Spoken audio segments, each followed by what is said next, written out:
How to keep Christmas from breaking the budget.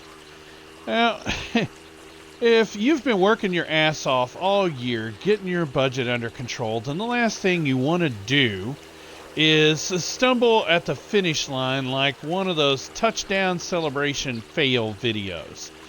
And so it's a perfect time to use the zero-based budgeting method that I talked about in a previous video. Most Americans tend to spend about $1,000, just over $1,000 each year on Christmas. And so if you haven't been budgeting, there's still some time to do so.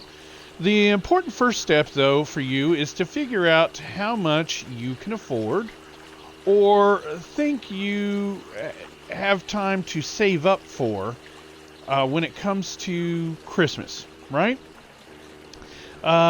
You need to have some idea of how much it's going to take for you to get your shopping done, all right? Now, once you have that figure in mind, you write it down and you put it on an envelope or whatever. The zero-based budgeting method is kind of a cash-only method as well, or at least maybe I'm doing a hybrid, bastardized version of the two. But the idea is that you want to set aside all the cash that you're going to need for Christmas, and when the cash is gone, the shopping is done. And that'll make you take seriously each decision that you make. You won't be making decisions as much on emotion as you will on budget, and that's what we're looking for, is to keep some discipline and control. Now, you want to jot down, of course, a list of who you need to purchase for, and make sure that you allow for a couple of extra last-minute presents, okay? Once you've got that figured out, then figure out how much you plan to spend on each person. Now, you want to, as you do your shopping, remember to keep careful track of your spending, okay? Everything counts, not just the presents themselves, but postage, decorations, bags, boxes, wrapping, any candy that you might include, stocking stuffer ideas. It's not just the presents themselves. And if you've already done a little bit of shopping, well, factor that into the budget, okay? Yes, you've already set aside the money, and so make sure you account for that. But also the fact that you spend on people. Why? Because if you start keeping track, you'll be able to plan even better for next year. Now, for some people, gift giving is their love language, right? They love to give gifts, and that's how they express their love and affection to their family members. Well, the real love should be in the thought behind the gift, okay? You don't want to get caught up into thinking like Sheldon from The Big Bang Theory. Oh, they gave me a $50 gift, I've got to give them a $50 gift. No, you don't. That's keeping up with the Joneses mentality, and that's precisely how people get into budget crises. Anyway, okay, I'm stuck against something. This is not going well.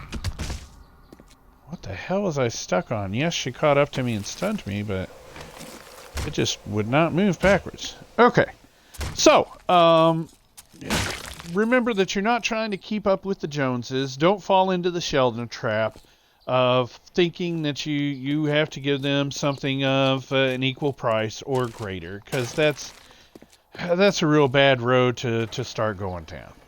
Now, remember that $1,000 is roughly about $20 a week. So when you plan your budget around things like Christmas and stuff, it's not difficult. But when you... Oh, I'm going the wrong way. When you focus your budget around Christmas gifts, it's not that difficult to plan and stuff. But if you've waited until the last minute, then you're liable to end up being short. Don't just go, oh well, throw your hands up and be short. No. As I've said, keep track, but also go and see if you can start a side hustle. See if you can get a secondary job. See if there's something, maybe take on some extra hours at work so that Christmas does not have to break the budget for you. The main thing that you don't want to do is end up going into debt here at this late stage. Remember, every penny that you go into debt for Christmas is that much less money you have at retirement, that much less money you have to put towards your own big ticket budget items. It's kind of like cutting off your nose to spite your face.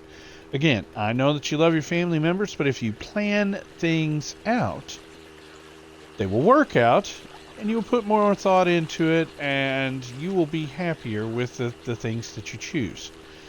Now, if you guys have ideas that I didn't cover, I definitely would love to hear it. My wife is much better about planning for Christmas and the holidays than I am. But it ends up being a team effort, obviously, when it comes to doing the shopping and coming up with thoughtful gifts for everybody. So she's actually the brains behind the budgeting on that one, not me. How's that for irony when I am the finance guy? But, as always, send those to me at fustyandfinance@gmail.com or leave them in a comment below the video if you're watching this on YouTube.